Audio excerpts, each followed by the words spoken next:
मित्रांनो, गिरीश कुबेर या बड्या पत्रकारांनी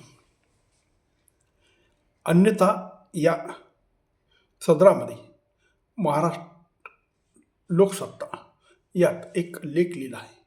तर त्यांनी जे म्हटलं आहे त्याचा प्रतिवाद करायचा माझा हेतू नाही.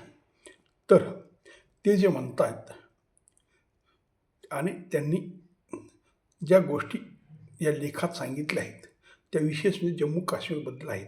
ते जम्मू काश्मीरच्या दौऱ्यावर गेले होते आणि त्यांनी 370 कलम हटल्यानंतर त्याच्यात काय परिवर्तन झालं आणि अगोदर कसं वातावरण होतं हे सांगण्याचा किंवा त्या ठिकाणी कशा पद्धतीने विकास पूर्वी होता आणि आता सुरू झाला हे सांगण्याचा त्यांचा प्रयत्न आहे. तर माझा त्यांच्या लेखातला प्रतिवाद नाही किंवा तो एक त्यांना ते जे म्हणतायत त्याला विरोध नाही. तर त्यांनी जे मुद्दे मांडले त्या मुद्द्याविषयी मी काही गोष्टीची चर्चा करणार आहे आणि त्या तुम्हाला सांगणार आहे. त्यात सगळ्यात महत्त्वाचं म्हणजे 370 कलम निघाल्यानंतर आणि 370 कलम अगोदर असल्यावर त्या राज्याचा विकास अगोदर झाला नाही आणि अजूनही जो विकास होतोय तो फार संत गतीने होतोय असं ते म्हणत आहेत.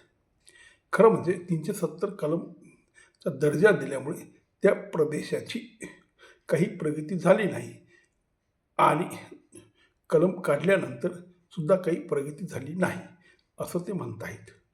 खरं तर जम्मू काश्मीर आणि इतर ज्या ज्या राज्यामध्ये मुस्लिम संख्या बहुसंख्य आहे तिथं कुठेही फारसा विकास झालेला नाही जर केरळ राज्य सोडलं.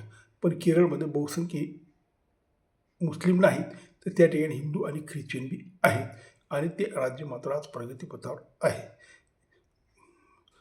पण जर तसं जर म्हटलं तर मग इतर धर्मियांनी मग ते जैन, बौद्ध, शीख, पारशी यांनी आपापल्या समाजाची व्यक्तिगत व्यक्तींनी कशी प्रगती केली आणि ते भारतात कशा प्रकारे मिसळून राहिले आणि ते कसे व्यापारीदृष्ट्या, औद्योगिकदृष्ट्या पुढारलेले आणि शैक्षणिकदृष्ट्या पुढे गेलेले आहेत हे आपण जर बघितलं तर मग मुस्लिमांना याच्यात अडचण काय आहे असा एक प्रश्न येतो.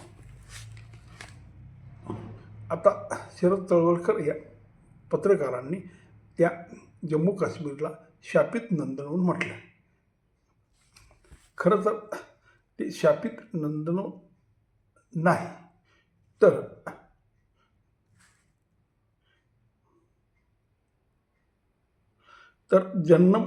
जन्नतमध्ये जाण्यासाठी मुसलमानांनी शापित केलेले नंदनवन आहे असं म्हणावं लागेल. पुढे ते म्हणतात त्यातील काही MSc झालेले पण पर्यटनासाठी घोडे चालवण्याचे काम करत होते. रोजगार नाही इतक्या सुशिक्षित तरुणांना असहाय्यपणे ते घोड्याचे लगाम धरून चालताना पाहून कसंसं वाटलं.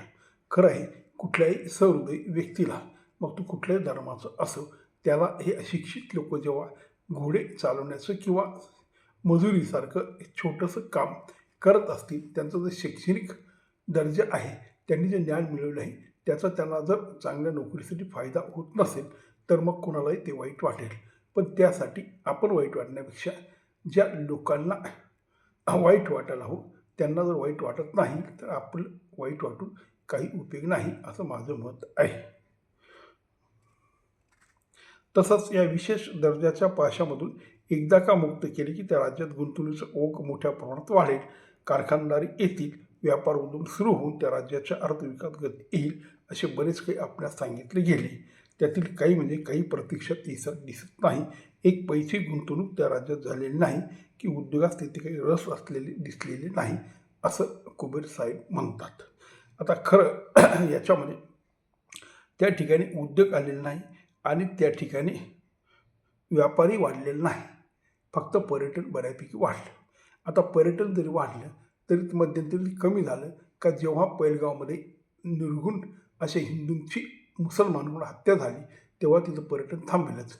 मग अशा वातावरणामध्ये उद्योगधंदा कसा चालेल, उद्योगपती त्या ठिकाणी कसे जातील आणि त्या उद्योगाला त्या इंडस्ट्रीसाठी कामगार लागणारे कुशल असे भारतातले लोकही कसे जातील. कारण जर त्यांना स्वतःच्या आयुष्याची शाश्वती नसेल, तिथं एक चांगलं वातावरण नसेल तर मग व्यापार उद्योग आणि उद्योग कसे चालतील हाही प्रश्न आहे. मुळात हे जम्मू काश्मीरचं नागरिकांचं कर्तव्य आहे की त्या ठिकाणी असं वातावरण निर्माण करायला हवं जे दहशतपासून मुक्त असेल, त्या ठिकाणी सर्व समाज मिसळून वागेल, सगळे समाज एकमेकाला सहकार्य करतील. असं जेव्हा वातावरण तयार होईल तेव्हा त्या ठिकाणी उद्योग लागतील असं माझं मत आहे. तेव्हा मित्रहो, हे जे मुद्दे मी सांगितले त्याच्यातले मला एवढंच म्हणायचं होतं की कुठल्याही राज्याच्या प्रगतीसाठी जरी केंद्र सरकार त्याला सगळ्या सवलती देत असतील, सगळ्या प्रकारच्या सुविधा देत असतील, मोठ्या प्रमाणात पैसा उपलब्ध करून देत असतील, पण तिथल्या राज्यामधल्या नागरिकांची जर ती तयारी नसेल, त्यांना तसं राहायचं नसेल, त्यांना ती प्रगती साधून घ्यायची नसेल, तर मग आपण असं म्हणतो ना की घोड्याला पाण्याजवळ नेता येतं, पण पाणी प्यायचं घोडा ठरवतो, नेणारा नाही. तसा हा सगळा प्रकार आहे. हे सगळं विकासाचं, प्रगतीचं, इंडस्ट्रीचं, कारखानदारीचं, व्यापाराचं जे काही भलं व्हावं असं त्या राज्याला वाटत असेल, त्यासाठी तिथल्या समाजाने पुढे येणं गरजेचं आहे. दहशतीपासून आपली सुटका करून घेणं आणि सगळा समाज एकत्र कसा नांदेल, प्रगती कसा करेल, हे जेव्हा तुम्ही ठरवत नाही तोपर्यंत कुठल्या राज्याचा विकास होणार नाही. मग ते कलम असो किंवा नसो. आणि मुळात कलम काढण्याचा हेतू अर्थात गिरीश कुबेर साहेबांना माहिती नसेल असं काही म्हणता येणार नाही, कारण ते फार मोठे पत्रकार आहेत आणि त्यांचा फार मोठा दांडगा अनुभव आहे. तेव्हा पूर्ण भारतभर फिरलेल्या व्यक्तीला हे समजणं कठीण नाही. तेव्हा मुळातच खरं तर हे कलम काढण्याचा हेतू एवढाच होता की ते राज्य भारताच्या इतर देशातल्या राज्यासारखं संलग्न व्हावं, त्यात फुटीरता कमी व्हावी, उद्या भविष्यात ते फुटून पाकिस्तानला मिळू नये आणि ते भारतातच राहावं, यासाठी ते कलम काढण्यात आलेले आहे. मग त्या अनुषाने प्रगती ही नंतरची गोष्ट येते, पण ते विकासासाठी, प्रगतीसाठी आणि तिथल्या समाजाच्या समृद्धीसाठी हे कलम मुळीच काढण्यात आलेले नाही. फार झालं तर राजकारणी लोक असं म्हणतील हे कलम आम्ही एवढ्यासाठी काढलं, पण ते तसं नाही. नमस्कार.